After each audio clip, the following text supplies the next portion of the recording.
सभी को आदाब अर्ज़ है। मैं सैयद शुजाउल हसन आपकी खिदमत में ममता रेमेडीज़ के चैनल से आपकी खिदमत में हाजिर हुआ हूँ कि बरसात में जिन लोगों के पेट ख़राब हैं और वो दस्तों की तरफ जा रहे हैं, तो वो बहुत ही बढ़िया लोग हैं। उन्हें क्या करना चाहिए? कोई दस्ते रोकने की दवा नहीं खानी चाहिए। उनको चने की दाल की खिचड़ी घी से तरबतर करके खा लेनी चाहिए। उनको चने की दाल का पराठा खाना चाहिए, हल्के से दही के साथ या अचार के साथ खाना चाहिए।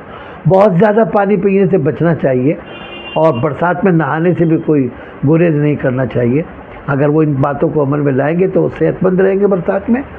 और ये बातें अगर आपको पसंद आ रही हैं तो लोगों को शेयर करें और सदका जारिया में शामिल हो। थैंक